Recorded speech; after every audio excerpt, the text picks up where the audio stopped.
we got a special podcast. We titled it tentatively a FLASHCAST, where we're just going to drop this without any notice. And what makes this podcast so special is the fact that we have Paul Rowlands joining us, who, as many of you know, is the godfather of our Facebook film group, where we're all kind of linked through Paul, and he has his excellent site, Money Into Light, where he does interviews with all sorts of people from the film business and music business. Everybody from Wayne Kramer to Rod Lurie to Alex Cox. The Alex Cox one was my favorite that I've read. But Nick and I became friends through Paul's thread, and I believe it was a Terrence Malick thread, and that's how we initially met. So we owe patronage of podcasting them softly to Paul. Essentially, that's how I see it. So, Paul, and tell the people in your own voice who you are. Yeah, Paul Rowlands. I live in Japan, near Hiroshima in Japan. I've been here 16 years. Originally from England, and just I run the site Money to Light, and I'm a fellow film aficionado like you guys. Indeed. We were going to make this special FLASHCAST. If we'll still call it a FLASHCAST, I don't know, but we're calling it a FLASHCAST right now. We were going to focus it on James Bond, because Paul and I originally bonded because, no pun intended, ha! There we go, I got a laugh. There we go, I've got a laugh from everybody. Because Paul is a gigantic James Bond freak, as am I. I know Nick has seen some, but he is not nearly as hardcore as Paul and I are. And I would even say Paul is even more hardcore than I am, since I've seen a lot of your photos on Facebook. So that's where we're at with that. Nick, you want to say anything before we move into James Bond? Yeah, definitely. It's exciting to get Paul on here because, as you said, pretty much perfectly, that he is the godfather of the Facebook film group, and without getting to know him online, we would not have been able to get to know each other online. And what Paul Rowlands has done for my recent film viewing has been nothing short of extraordinary. I've been linked over to movies that I never even heard of, or even knew existed. So kudos to that. Thank you very much, and really excited to have you on here to talk about something that you know a lot more about than I do. And me, in particularly. Go ahead. I was going to say, the weird thing is, you call me the Godfather, I'm actually sitting here stroking a cat. That's awesome. How perfect. How perfect is that? Yeah, like what Nick was saying earlier today, I was talking with Paul on Facebook, Machine Gun McCain, which I was the only person that had seen it. I don't know if you've seen it, Nick, but I didn't catch the title. What was it? Machine Gun McCain. It's a John Cassavetes film. Haven't seen it. I'm not up to speed on a lot of Cassavetes. It's like this subgenre of spaghetti gangster films that were made. And Peter Falk is in it, and it was very good. And I remember reading a Blu-ray review of it like 5 or 6 years ago on HighDefDigest.com, and I'd never heard of the film before, and that was when I first started buying Blu-rays, and I bought that film. That was one of the first Blu-rays I bought. I swallowed cranberry juice wrong. Sorry. And it was just funny that Paul brought that up to me earlier. And it goes with what you were saying, that Paul's opened me up to so many films that I'd never even heard of or knew existed.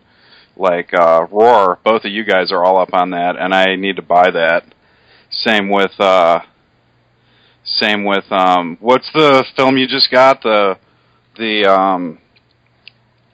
Malcolm McDowell one that Lester did?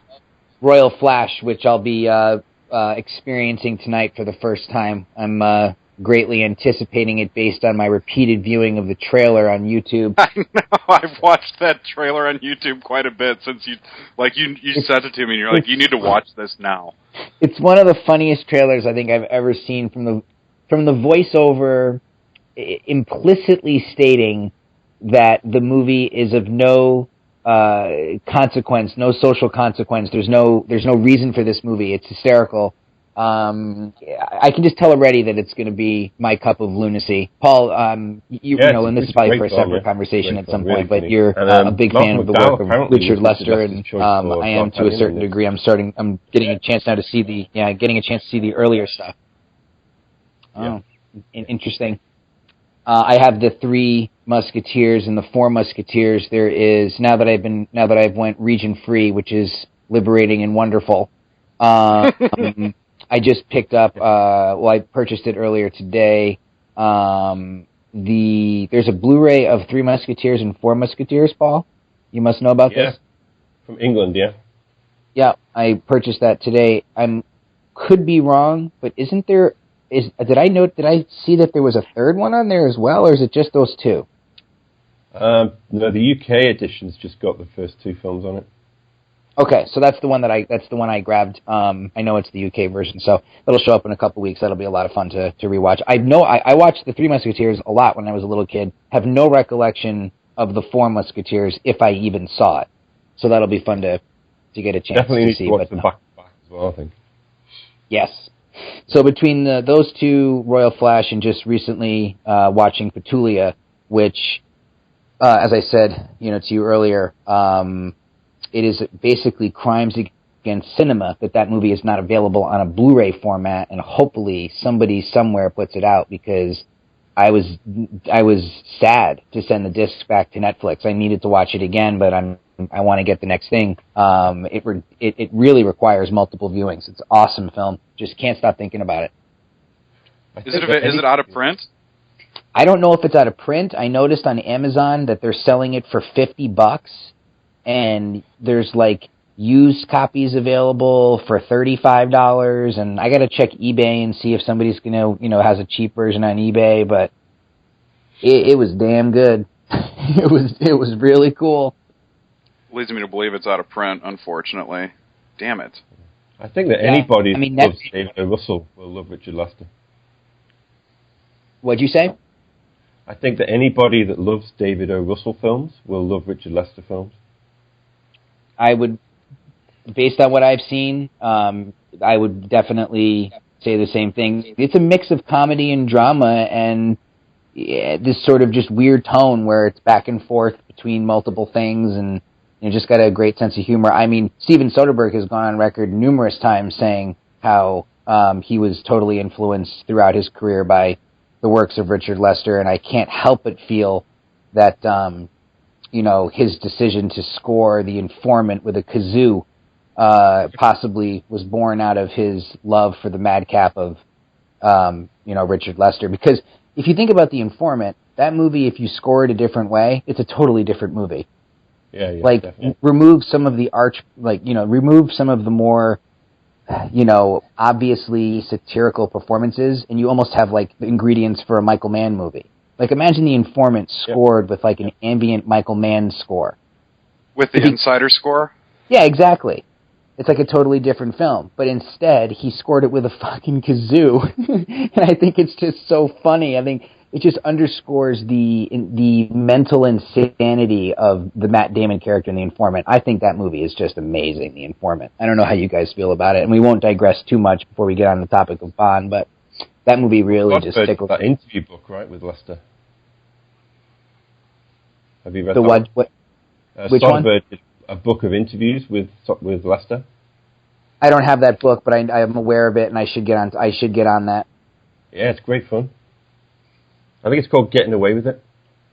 That's right, it is, yeah. Cool. Well, yeah, I hear James Bond wants to speak. Yeah. Exactly, that's what the theme of our Flashcast is. We narrowed it down between... Well, our two choices were Bond and then Clint Eastwood films, because we know that Paul is an aficionado of Eastwood. We just decided to go with Bond, but we'll obviously have Paul back to talk about Skyfall, and then when Spectre comes out, he'll be back for that, and I'm sure he'll be back many more times for as long as we keep doing this. So we're going to lead off the Bond segment. Paul, tell us why you love James Bond movies so much. Oh, wow. Well, I watched them a lot as a kid, and I think it's just the whole thing of being transported to, different countries and beautiful women and exotic villains and stuff. It's just like the ultimate escape. And, like my dad said it best after we watched Octopussy together in the cinema. He said, you pay your ticket and for 2 hours you get to go somewhere else, And it's just ultimate cinema to me. Yeah, without a doubt. I didn't grow up watching the James Bond films, but I remember here on some of the film stations, like around the holidays, they'll do like a James Bond fest where it's like 7 days long or however many days long, where all the channel will play on a continuous loop is James Bond films. And I think that's how I started getting into it. And I think GoldenEye for Nintendo 64 I played the shit out of when that came out when I was in middle school. And I remember my mom bought me the VHS of GoldenEye, which I believe I saw in theaters. I can't remember. But I was hooked from then on. And my dad liked James Bond films a lot, particularly the Roger Moore films, and we watched those a lot, and I remember watching them with my grandpa a lot as well. And you said it best, it's just the ultimate escapism. Exotic locations, exotic villains, exotic women, beautiful women. They're just so much fun. I absolutely love them. And I know Nick, we've discussed prior, hasn't seen a lot of Bond films. You've seen the more recent ones, and I know you love Skyfall. Yes, I should be shamed in certain respects for not having seen the more classic entries, and I do want to second the love. I was never a quote unquote gamer. My video game expertise sort of began and ended with Super Nintendo and Nintendo. But that GoldenEye video game was pretty much the crack rock there. That was amazing, that video game. So I do have vivid memories of playing that game. GoldenEye was the first Bond that I saw in the theater. I just didn't grow up with it. My father showed me other things when I was growing up. For whatever reason, the Bond movies just never found their way into my sort of conscious film going behavior for a while. So I definitely, like, Pierce Brosnan was the first Bond, really, for me. I watched, when I was younger, Living Daylights a lot, but not really under the full knowledge at all of who it was or what was going on. I definitely have enjoyed the Daniel Craig Bonds. I know that they've received, mixed response from fans, old school fans, and versus new school fans. So that's sort of where I'm at with the whole series in general. It's always been something that I've enjoyed, and I would second all that what you guys said, the exotic, nature of the plots and the women, of course, and the various action set pieces and everything else. I have to say that I definitely skew more towards like the Bourne sensibility. So I think that's why I enjoyed, something like Quantum of Solace a lot more than a lot of people did. I know a lot of people like to rag on that movie, but I really like that one a lot. So that's sort of where I come into the whole thing. I won't be able to compete with you guys on the classics per se, but I do look forward to catching up with them. Most excellent. One thing I want to discuss before we move into, we have a couple top 5 lists that we were going to do. Paul, let me ask you this. Do you consider Never Say Never Again a real Bond film? Yes, I do, yeah. Do you really? Yep. So, like, you think it would be, for lack of a better word, like Bond canon? Well, yeah, I mean, it's a remake of Thunderball. I guess, it's as much a Bond film as Thunderball is, I think. Yeah? Yeah, I mean, I remember seeing it when I was younger, and I didn't realize till I got older that it wasn't considered an actual Bond film. You know what I mean? So, I don't think I've watched it since then. I don't own it. I have a real soft spot for Never Say Never Again. I think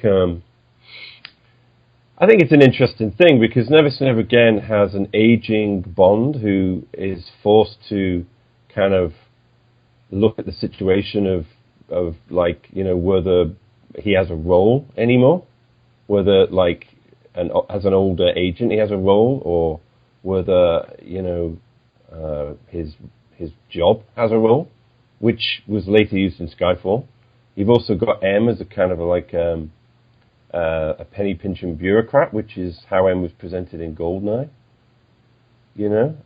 And you've got, like, Klaus Maria Brandauer as a kind of just, you know, bland, kind of faceless businessman, really, who is also quite insane, which is like Matthew Almeric in Quantum of Solace. So it's quite prescient in some ways, I think. I think as a film, it lacks the production values of the other films. And it's kind of hamstrung by having to be almost identical to the Thunderball movie. And it starts off, I think, really well, but it just kind of peters out towards the end, which is unfortunate. And I don't think the music, I mean, it really lacks a strong score, and a John Barry score would have really elevated the film. But I think there's some good things about it. You know? You make me totally want to rewatch the film now. I haven't seen it in so long. And now I want to rewatch it after you bring those points up. I remember, I do want to watch it for that, and then also Max von Sydow as Blofeld. I want to see that again, because I love him as an actor, and obviously Blofeld's the iconic or pinnacle Bond villain. So I would love to watch it again for that. Well, there's the first black Felix Leiter. So right, which was made of a black actor being cast in Casino Royale, Jeffrey Wright, but you've got black Felix Leiter in this film. You know, and you've got Kim Basinger, Barbara Carrera, two of the most beautiful Bond girls, and they're great in it. There's some really funny, witty lines in the movie. You know, I'm not saying it's one of the best Bond films, but I mean, come on, man. It's Sean Connery as James Bond, you know what I mean? No, I'm with you 100%. Yeah. I'm with you 100% there. All right, so let's move in. I really want to know your top 5 Bond films. Okay, so we're going in descending order? Yeah, descending order. Okay, so my 5th one is one of the most entertaining in the series, I think, and it's The Spy Who Loved Me. That's awesome. Yeah, as a Bond purist, because I've read all the books and I pretty much have a, fixed idea of what Bond should be, but this film's it's so much better than it should be. The plot is pretty identical to You Only Live Twice. It's far too humorous at times. It's dated a little bit. I mean, Roger Moore's yellow ski wear at the beginning of the movie is hilarious. Right. Right. And the disco score by Marvin Hamlich. But it's just such a great ride of a film, and it's just completely entertaining, and it brought back the level of popularity that the series had, because Man with the Golden Gun had really not done that well at all. So it was like a greatest hits Bond film in a way, and it kind of like set James Bond like GoldenEye did for the 90s. It set Bond, for the 70s right through to the 80s. And it's just got everything. It's got a level of fantasy that is really successful, fantastic production design. You've got Jaws. You've got some really funny one-liners from Roger Moore. One of the best theme songs. I mean, I'm just listing now, but it's a really entertaining movie. Right, I love that film as well. Nick, have you seen The Spy Who Loved Me? Unfortunately, no. Yeah, you should watch it. It's definitely one of the best. You should just buy the Blu-ray set. I'm going to. Yeah, I mentioned to Paul that I really just need to buy the Blu-ray set and see all of the, the earlier stuff. I know I saw Moonraker, and I know that I saw one of the other. I saw one of the other earlier ones with Connery, but I don't remember the title. Unfortunately, just wasn't something that I grew up with, and I just never. It's my blind spot, as you would say. I'm sure we all have them, but this is mine. Well, my number 4 would be Casino Royale, and of course the Daniel Craig version, not the comedy spoof version. Right. Yeah. As a fan of when Pierce Brosnan did GoldenEye, I love GoldenEye, and it was a little bit of a step back from the Dalton era because it took the character a little less seriously and was more of like a classic Bond film. But it was really cool the way it kind of, restated Bond for the 90s, like I said. So I just thought that the Brosnan era, it had some Fleming elements, and I thought, well, this is as good as it's going to get, that there's no real place for, like, the more serious Ian Fleming kind of approach. And then they made Casino Royale, and it just blew me away, and I remember I saw it 3 times in one day, and I was just overwhelmed. I just couldn't believe that they would make a film that would be so faithful and do so much justice to the original novel and the original conception of the character. And on top of that, it's just, a really exciting movie. I mean, the first action scene in the movie, post-credits, I think it's one of the most thrillingly filmed action sequences ever made, It's excellent. Yeah. You're right. And just across the board, it's just a great film, And they really upped the ante with this film. I mean, they've always had good actors in the films. But, I mean, when you've got Ava Green and Mads Mikkelsen and Daniel Craig and Judi Dench in a movie, and this really gives them roles to play as well.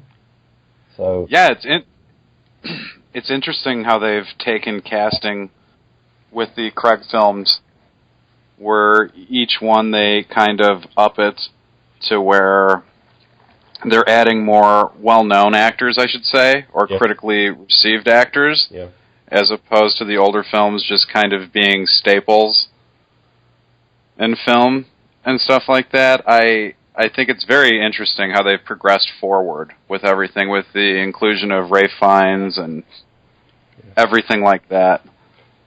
So, Nick, what's your opinion on Casino Royale? You a big fan? Yeah, you'll probably think less of me. I liked Casino Royale, but for me, there was too much playing cards. I don't play cards. I don't get cards. So whenever cards are in a movie, I have to just assume that everybody is on the up and up, and the writers know what they're writing. I don't necessarily need to see extended scenes at poker tables and card games and stuff. I probably need to watch the movie again. The action scenes I remember really enjoying. I thought Eva Green, however you pronounce her name, I thought she was terrific, and I obviously Daniel Craig was great. I loved the opening in black and white. I remember that being really awesome. But I prefer for the 3 Bond films, I preferred Quantum of Solace more, just because it was more up my alley. It was more my style. Now, again, probably an unpopular opinion, but that just for me, between those two, I sort of liked Quantum a little bit more, just because it was more action oriented, and there's something about Quantum of Solace I really like. I'm never really sure how to put it into words. But it's just a 90-minute action film. Yeah, and that's why I liked it so much. I think it was just because it was so stripped down, and there was something about the visual style I liked a lot as well. Martin Campbell did a really classic, really, really nice job with Casino Royale. That scene in the beginning, like Paul referenced, that was the first time that people had seen, one of the first times, unless you had seen District B-13, that was one of the first times that people had seen, what's that jumping called? Parkour. That was one of the first movies, I think, that showed parkour in an American movie, if I'm not mistaken.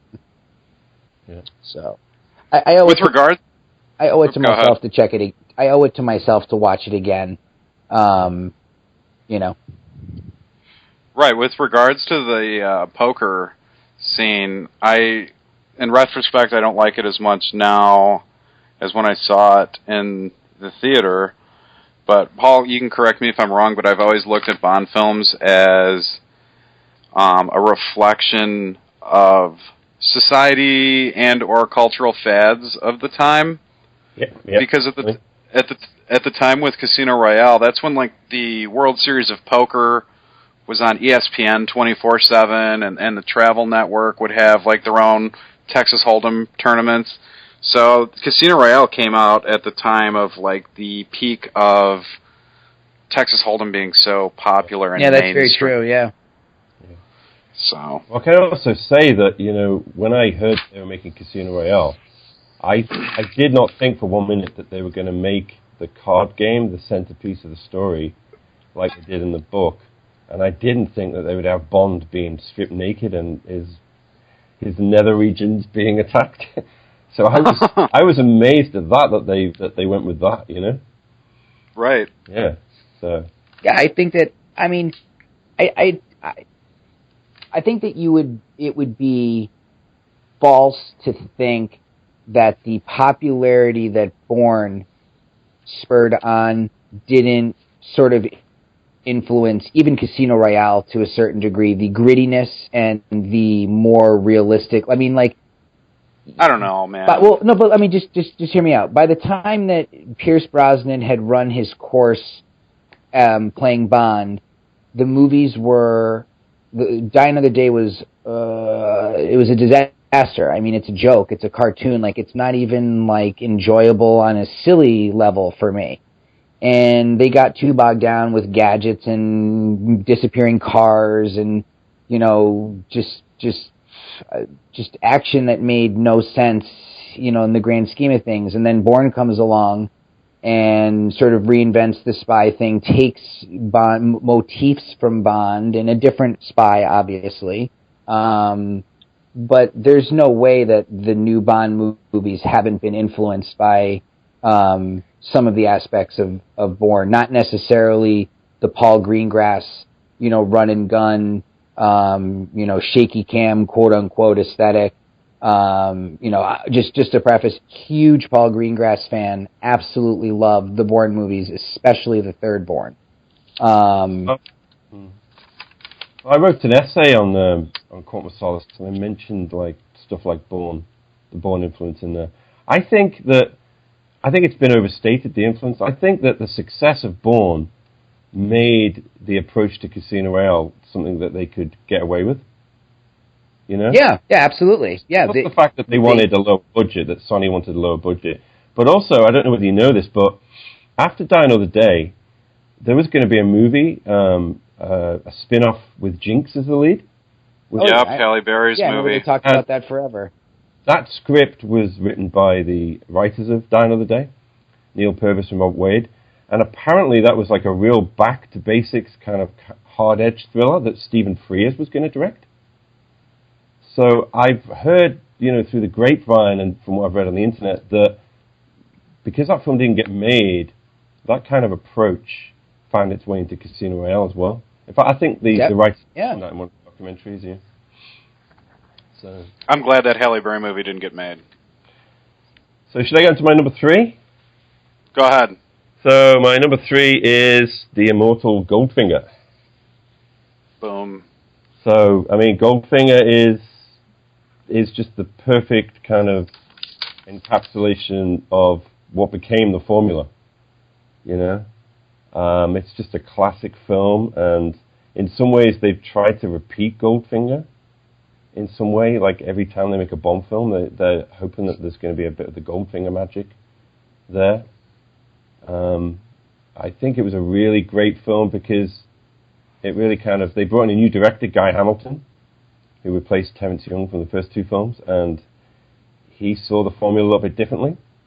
He thought that it could be a little bit more humorous, a little bit more fantastical, and I think that little tweaking was the thing that just took the series into the stratosphere. I mean, this film grossed about $1 billion worldwide. I mean, close to $1 billion worldwide when it came out. It was a huge, huge phenomenon, and Thunderball was even bigger. Nobody had ever really seen anything like this before, Right. Yeah, I'm in love with Goldfinger as well. I think it's iconic as iconic gets when it comes to Bond. Exactly. I'm going to go ahead and say that that's the one that my dad showed me when I was younger that I don't have a mature recollection of. Well, shame on you. Yeah, Goldfinger is one of those films, you can't really say much about it. I mean, it's just everything about it is great. I'll tell you one thing, though, is that I think this is a rare occasion where they actually improved upon the book. Because in the book, the book plot is actually similar to the plot to Die Hard with a Vengeance, in that they are stealing the gold and they're physically transporting the gold bricks. They're stealing them from Fort Knox. Whereas the writers of the movie had a kind of more realistic and cool approach to that. Interesting. I haven't read a lot of the Bond books. Yeah. So I never got into reading them. I don't know why I never did. It's probably something I should start. Paul, do you have a big knowledge of the books? Yes, I love the books too. I make it my every time a new film comes out, I go back and I reread every one of the Fleming books. So wow, I love the books too. Who do you see as Bond when you read the books? Probably Timothy Dalton. Actually. Oh, that's awesome. Yeah. All right. Before we get all carried away on that, what's your number two?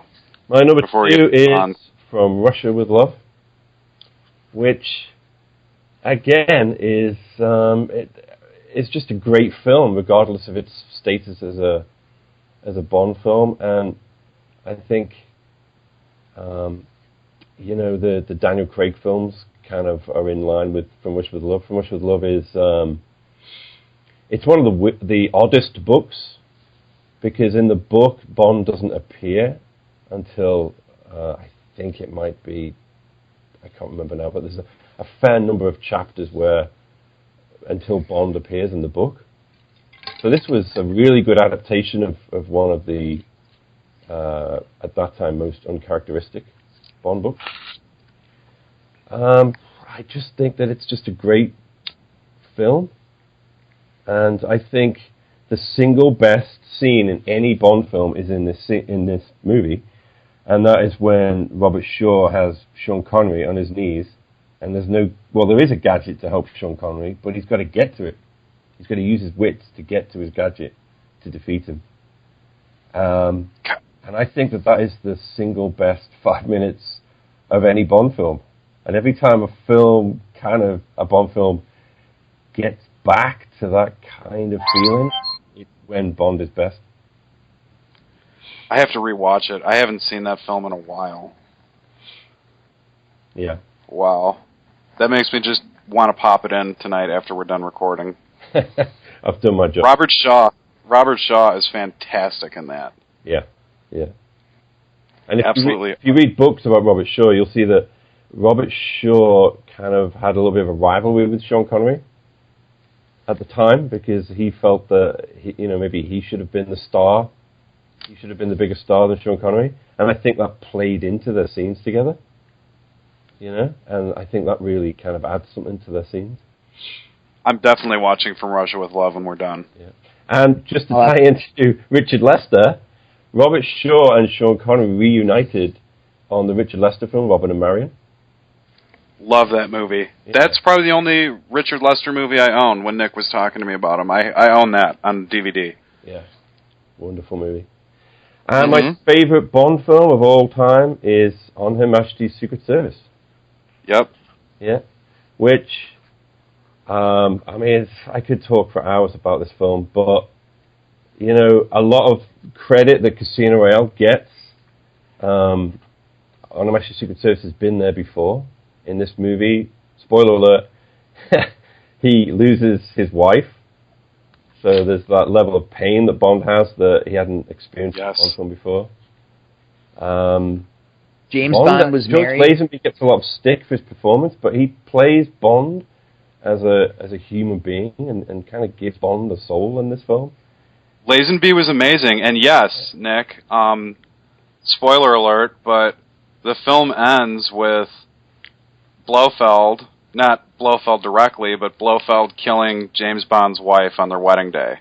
And it ends with Bond holding his wife while she's dead, and then the credits roll. Yeah, which is just, It's intense. So that's why everybody. So is that why everybody's freaking out online saying that Christoph Waltz is Blofeld?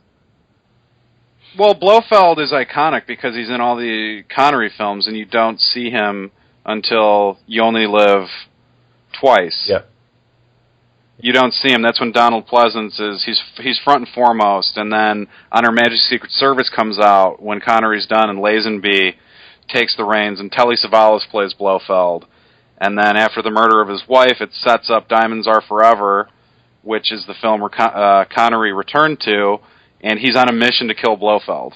It's kind of a little trilogy within the scope of the Bond films, sans the Daniel Craig films that kind of follow each other. You Only Live Twice, On Her Majesty's Secret Service, and Diamonds Are Forever. Yeah, I don't know about that. I mean, it's not really stated that they don't really acknowledge. You're right, they don't. Diamonds. But some people say that there's a line in the film where Bond says, "Oh, I've been on holiday, and it was a good holiday," or something. And people say that maybe that was because Connery wasn't in the last Bond film or whatever. But it might be an oblique reference to the previous film. But yeah, they missed an opportunity there to really make it direct sequel to the previous film, which is something that I love about the Craig films because they're all interlinked, Right. Yeah. Without a doubt. Yeah. All right.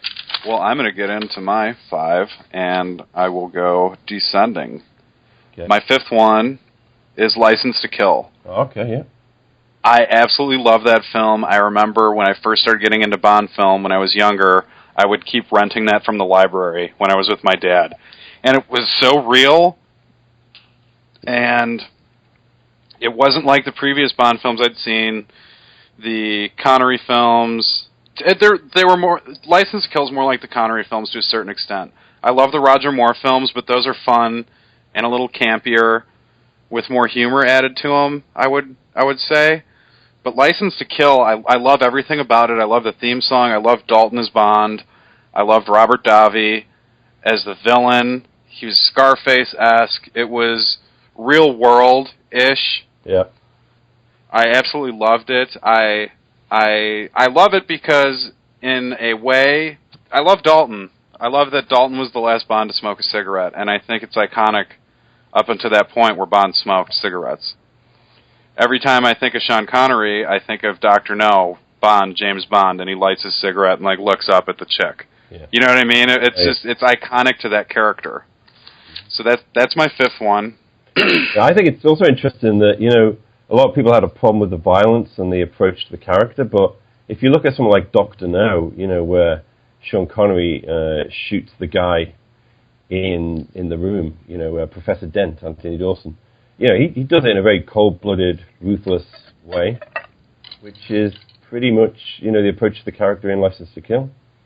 So. Right, he's out for blood. Felix Leiter gets his legs chewed off by a shark, and Bond gets his license revoked. Wasn't that the original title? Yeah, that's the original title, yeah. And then he's just out for blood. Yeah. With M's blessing, essentially. I love it. I love everything about the film. I've probably watched that one more than most. Yeah. That's one of my favorite Blu-rays to pop in. Well, I love it. I love watching the special features. That film has a lot of the book, quite a bit of the book Live and Let Die in it. So, if you like that film, you should read the book Live and Let Die. I'm just gonna go on a Bond bender and start reading the books now. Cool. I got to. I owe it to myself. So my 4th one is The Man with the Golden Gun. Oh, okay. Right. Yeah. That's always been one of my favorites. I absolutely love Christopher Lee as Scaramanga. Yeah, he's one of my favorite villains, and I love the theatricality of the film, of Scaramanga being out on that isolated island with Knick-Knack, the little midget from Fantasy Island, as his servant, and I love his lair, his game lair, where he gets people where it's Most Dangerous Game-esque, where people get dropped off to see if they can kill him, and it's all these parlor tricks and everything down in his lair. I love everything about that film. I love the theme song. I love Roger Moore's Bond. I love Goodhead. It's one of my favorites. One of my all-time favorites. I think Nick's seen this one, right? Have you seen this one, Nick? I don't think so. Oh, okay. Oh, all right. Well, the shaming continues. Buy the Blu-ray set. I think it's only like $150. That's for all the Bond films, including Skyfall. That's a deal, man. And the special features are fantastic. There's 50-minute long documentaries. It's just there's screen tests. I love it. Yeah. I love it. My third. We actually go ahead. On productions, don't we, Frank? What's that? We actually work for Barbara Broccoli, don't we? Who's that? Barbara Broccoli's the producer of the movies. It's just right. I didn't. Everybody buys Blu-rays. We work for Barbara Broccoli. Oh, gotcha. Because I keep pumping the Blu-rays. Yeah. Gotcha. I got it. We're good. My number 3 is Skyfall. Okay. I know Skyfall catches a lot of shit with diehard fans. I know Wayne Kramer, who we're all mutual friends with, the filmmaker on Facebook, has a huge bone to pick with that. But from start to the end, it's nonstop, and I'm engrossed. Javier Bardem is amazing as the villain. I love how it builds. I love Ralph Fiennes. Everything about it, I can watch it over and over and over and over again. Yeah. I think the rewatchability is insane. And I know, Nick, you love that film, so you can chime in on this one, right? Oh, yeah. Absolutely. Again, probably due to my lack of, a full understanding and knowledge, I like that movie a lot more than older Bond purists seem to. If for no real... the main reason I love that movie is the way it looks. I'm just a huge fan of Roger Deakins, and I just thought every single frame of that movie was just beautiful to look at. So, absolutely. I'll save my comments for that when we get to my picks, because that's one I definitely really enjoyed. Cool. Paul, chime in. As a diehard Bond fan, it wasn't on your top 5 list. No, it wasn't. Paul? No, I really love Skyfall. I love all the Daniel Craig films. It's my least favorite of the 3. I think it's visually amazing. I think it's a really good movie. I think it's brilliantly acted. The only problems I would have is just like, and again, this is the thing with Bond. Like, I enjoyed Dying of the Day the first time I saw it in the cinema, but with Bond, it's like the real great ones are the ones that have the rewatchability. And for me, although I love Skyfall, when I watch it again and again, the pace is a little bit slack for me at times. And it lacks a little bit of action for my tastes. And the logic kind of gets a bit askew sometimes for me. Which, I know it's a Bond film, but I think that each Bond film... I mean, Moonraker, for example, right? Within that movie, the way it's set up and the tone of the movie and whatever, it's acceptable that Bond can go into space. You know? Right. Yeah, but, in this film, sometimes I think that the logic is a little bit lacking, and up until then, it's been as realistic a Bond film really as you can get, or that you would hope for. I think Skyfall has a lot of class. It's a very classy film, Right. And I think it's a very literary film, and I think it was clever the way that they made it so appealing to everybody. I mean, everybody loves Skyfall. I mean, old people loved it because it had Judi Dench in a huge role. People who loved Ralph Fiennes and the theatre loved the film. It was a film that everybody loved, and it was, of course, it's the highest grossing Bond film, inflation adjusted even. It was bigger than any of the Connery films. That is a huge achievement, For me, what I absolutely love about it all builds to that ending. Yeah. Particularly for me, and I think that is one of the best Bond endings, where Ralph Fiennes is sitting across the desk from him, and Bond addresses him as M, and the movie's over. I love it. I think that Ralph Fiennes as M is a good preface to Bernard Lee. Yeah. as M, and I know that they try to do a reboot or a prequel with Casino Royale and everything, but in a way these films sort of build towards this preface of the Connery films, where now you kind of understand the tension between Moneypenny and Bond, and the respect that Bond has for M because he saw M in action in the courtroom scene. I think it's a very neat way of tying that all together. Yeah. And I also love the way that Mendes made it about aging, about getting older, and having Bond not being Bond for a while in the film. You know? Right. And having a villain that really kind of got into his head, you know, was great. And making the film so British, you know. I mean, a lot of it is set in London, you know, which is, to a lot of British fans, is not an exotic place, pretty much. And it's interesting that the book... To Americans, it's classy. Yeah, I just want to put that out there. The Moonraker was set solely in England. And a lot of Bond fans at that time were like aghast. They were like, we don't want to have a Bond story just set in England. You know, we want to see the exotic locations and whatever. And then Skyfall comes out, and a lot of it is set in England. So that was very ballsy and interesting. I love the fight in Shanghai. I love the way that was filmed. I know Nick loves that scene too. That's an incredible scene. Yeah. So yeah, I really love it. I love the Daniel Craig films. I think that it's been and continues to be an incredible era, really. My only bitch is the gun barrel sequence isn't at the beginning of the film. Yeah. And they just keep teasing us with, like, moving it around.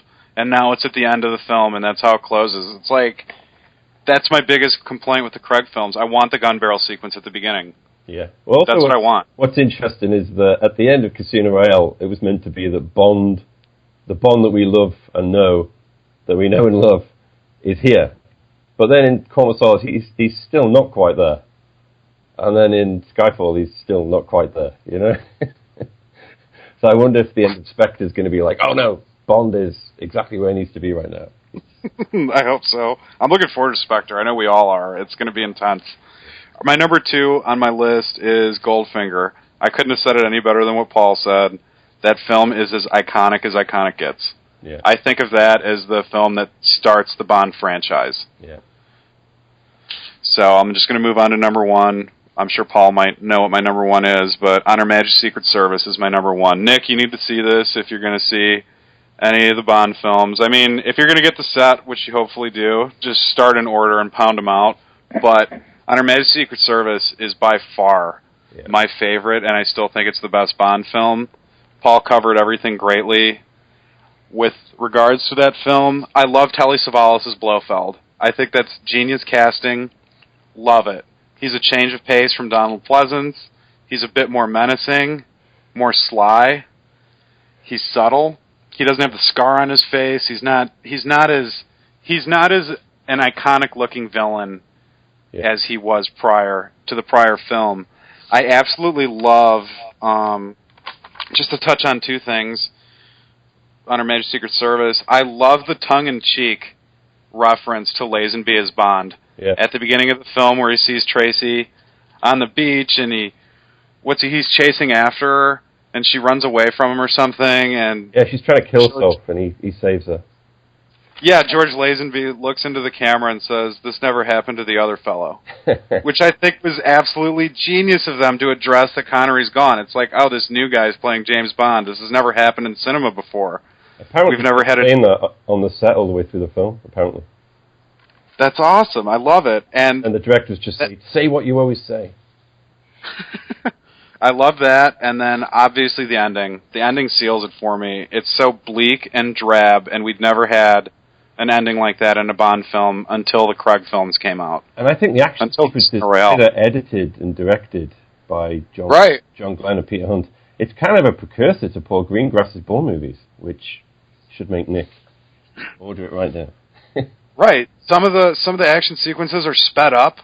Yeah. A bit. It's very interesting. You're right. You're totally right. I never. And the ski scenes were completely innovative at the time. You know. Right. They had a guy, Willie Bogner, doing the stunts, and he could ski backwards and film while he was doing it. Amazing guy.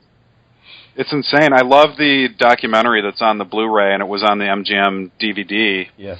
And Lazenby's in it, and he's the only Bond to be in any of the documentaries that are on all the Bond films. Mm-hmm. And I love Lazenby talking about how foolish it was of him to turn down Diamonds Are Forever, to turn down continuing the James Bond films because he thought Easy Rider and the counterculture movement was going to kill the Bond franchise. And can we say that On Her Majesty's Secret Service is Steven Soderbergh and Christopher Nolan's favourite Bond film?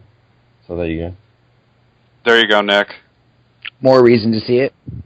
Yeah. Exactly. All right. So maybe Nick, are you going to tell us your favourite Bond films?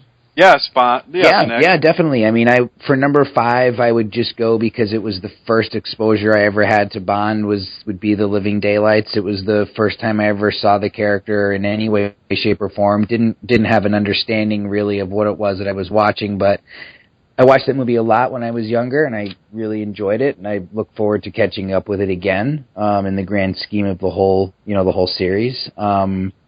Number 4, I would say, would be Casino Royale, because it started off, this quality run so far for Daniel Craig. And again, I sort of need to see it again to immerse myself in in all the different things that they've done to, kickstart the character all over again with him playing Bond. But I did enjoy it at the time when I saw it.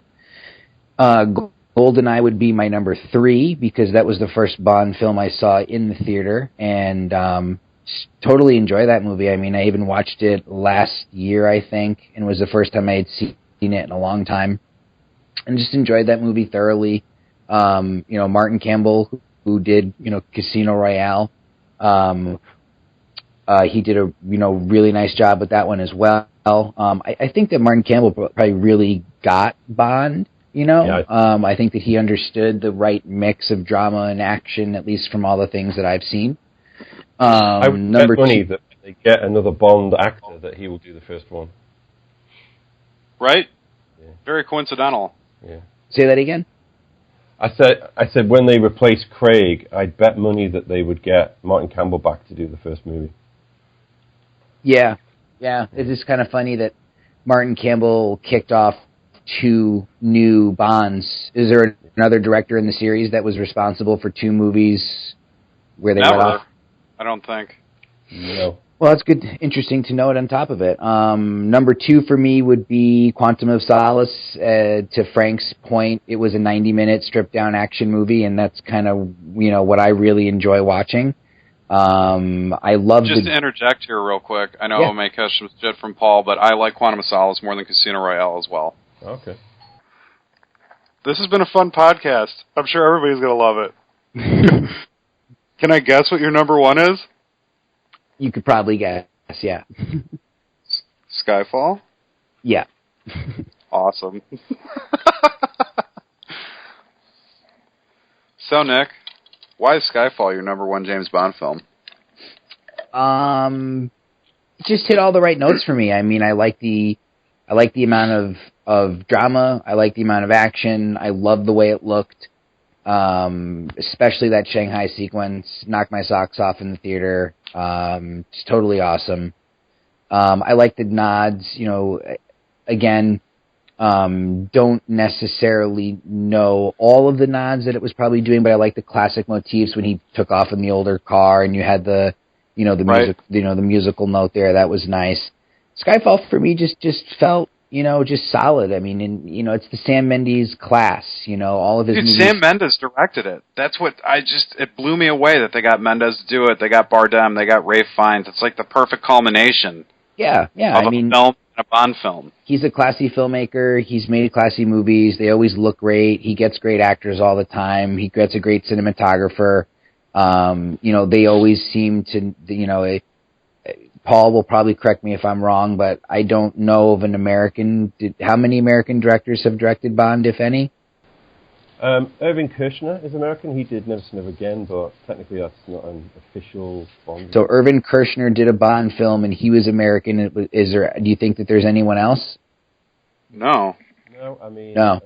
So yeah, I mean... Linked to England, Mendes seemed like a very logical, sensible, classy choice to guide this new series, forward for for the modern times. Again, his style and his tendencies may not appeal to everybody, but for me, really enjoyed Skyfall. Loved Javier Bardem, loved Albert Finney at the end.